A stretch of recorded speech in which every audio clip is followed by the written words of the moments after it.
बांझपन एक ऐसी स्थिति जब महिला नियमित रूप से प्रयास करने के बावजूद भी गर्भधारण नहीं कर पाती है, प्रेग्नेंट नहीं हो पाती है, बेबी कंसीव नहीं कर पाती है।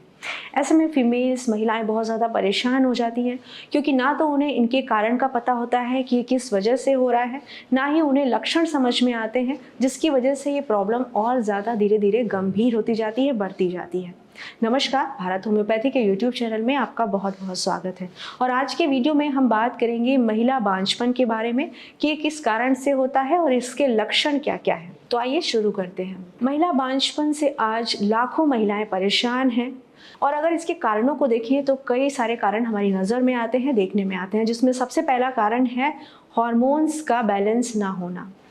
ये बहुत ही महत्वपूर्ण कारण है जो हर फीमेल्स आजकल फेस कर रही है। हमारे हार्मोन्स बहुत ज़्यादा इम्बैलेंस हो रहे हैं।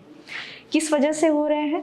हमारे गलत खान पान की वजह से, बहुत ज़्यादा तनाव लेने की वजह से, क्योंकि हार्मोन्स फीमेल्स की जो प्रजनन क्षमता है उसको बनाए रखने में काफ़ी हेल्पफुल रहते हैं। एक तरीके से कहें कि एक महत्वपूर्ण रोल अदा करते हैं। तो अगर ये हार्मोन्स ही हमारे इम्बैलेंस होंगे तो प्रेगनेंसी होना बहुत ही मुश्किल हो जाएगा, असंभव सा हो जाएगा। जिसमें अगर मुख्य रूप से बात करें तो जो हमारा FSH हार्मोन है, LH हार्मोन है, जो कि हमारी पिट्यूटरी ग्लैंड से निकलता है, जब हम बहुत ज़्यादा तनाव लेते हैं, स्ट्रेस लेते हैं, तो ये हार्मोन इम्बैलेंस हो जाते हैं। इसी के साथ साथ ये हार्मोन फिर हमारी ओवरी के जो हार्मोन है, एस्ट्रोजन, प्रोजेस्टेरोन, इन पर अपना इफेक्ट डालते हैं। ये भी पूरी तरह से इम्बैलेंस हो जाते हैं।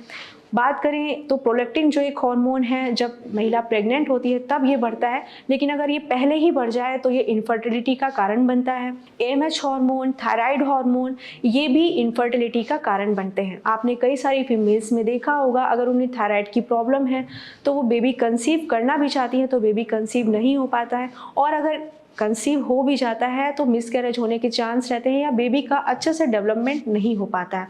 तो ये सारे हार्मोन्स बैलेंस होना बहुत ज़्यादा ज़रूरी है, क्योंकि इन सारे हार्मोन्स के इम्बैलेंस होने की वजह से ओवल्यूशन टाइम से नहीं हो पाता है, हमारे जो पीरियड्स हैं वो भी टाइम से नहीं आते हैं, कम ज़्यादा आते हैं।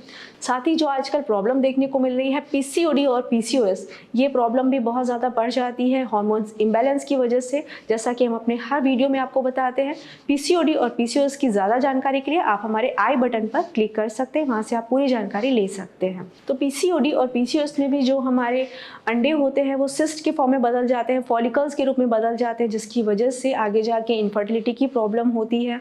साथ ही साथ आप देखें, जो प्रोलैक्टिन हार्मोन है जब वो ज़्यादा बढ़ जाता है या कम हो जाता है तो भी मासिक धर्म और ओवल्यूशन से जुड़ी प्रॉब्लम्स आ जाती हैं। अब जब ओवल्यूशन और मासिक धर्म से जुड़ी समस्याएं हो जाएंगी तो प्रेगनेंसी होना लगभग नामुमकिन सा हो जाता है। ऐसे ही बात करते हैं दूसरे कारण की, तो वो है हमारा जो फॉलोपियन ट्यूब है वो ब्लॉक हो जाता है, उसमें रुकावट आ जाती है। आज बहुत सारी फीमेल्स हैं जो ये कहती हैं कि उनकी फॉलोपियन ट्यूब ब्लॉक हो गई है, जिसकी वजह से वो प्रेग्नेंट नहीं हो पा रही हैं, क्योंकि हमारी फॉलोपियन ट्यूब में ही अंडाणु और शुक्राणु का मिलन होता है, उसके बाद ही आगे का प्रोसेस शुरू होता है।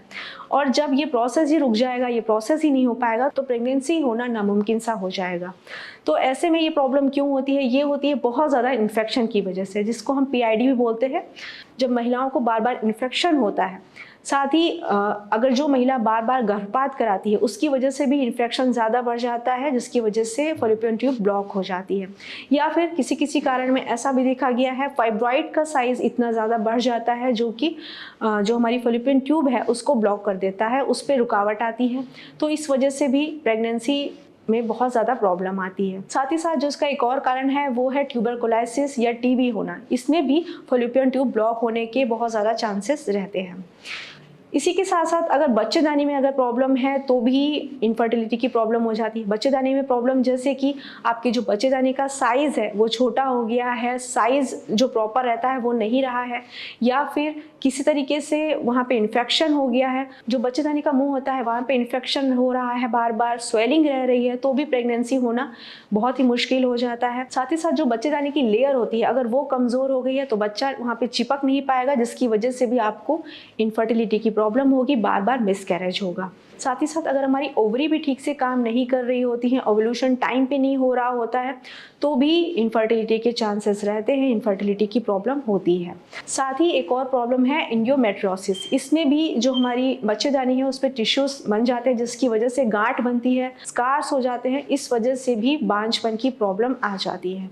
और एक और कारण जो देखने में आता है आजकल, फीमेल्स देर से शादी करती हैं या बेबी जो कंसीविंग का प्लान है वो लेट करती हैं, 35 के बाद करती हैं, तो भी इनफर्टिलिटी के चांस रहते हैं, प्रेगनेंसी में प्रॉब्लम होने के चांस रहते हैं। क्योंकि जब बेबी पैदा होता है, जब बेबी गर्ल पैदा होती है, तो वो अंडों को लेकर अपने साथ पैदा होती है और उनकी एक लिमिटेड संख्या होती है, और जैसे जैसे हमारी उम्र बढ़ती जाती है वैसे वैसे इन अंडों की संख्या भी कम होती जाती है, साथ साथ इनकी क्वालिटी भी डाउन होती जाती है। तो अगर आप एक उम्र के बाद जैसे कि 35 के बाद आप प्लान करते हैं तो आपको निश्चित रूप से प्रॉब्लम आएगी, बेबी कंसीविंग में प्रॉब्लम आएगी, या फिर अगर बेबी कंसीव भी हो गया तो ऐसा देखा गया है जो बेबी की ग्रोथ है वो ठीक से नहीं हो पाती है, खासकर उनके ब्रेन पे इफेक्ट पड़ता है, वो मंद बुद्धि के पैदा होते हैं।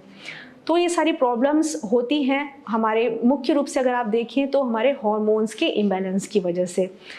अगर लक्षण की बात करें तो आपको इसमें सबसे पहला जो लक्षण दिखता है, जो आपकी बॉडी आपको इंडिकेट करती है बार बार, वो है आपके अनियमित मासिक धर्म, यानी पीरियड्स का टाइम से ना आना, कम आना या ज़्यादा आना।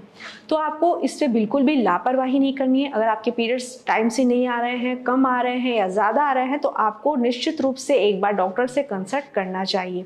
या फिर आपको बार बार इन्फेक्शन हो रहा है, या फिर आपके जो वाइट डिस्चार्ज है वो बहुत ज़्यादा हो रहा है और काफ़ी ज़्यादा उसमें स्मेल आ रही है, तो भी हो सकता है कि आपको आगे जाके इनफर्टिलिटी के चांस हो, क्योंकि ये सारी चीज़ें ही मिलकर धीरे धीरे इन्फेक्शन पैदा करती हैं और आगे जाकर ये और बड़ी प्रॉब्लम क्रिएट करती हैं।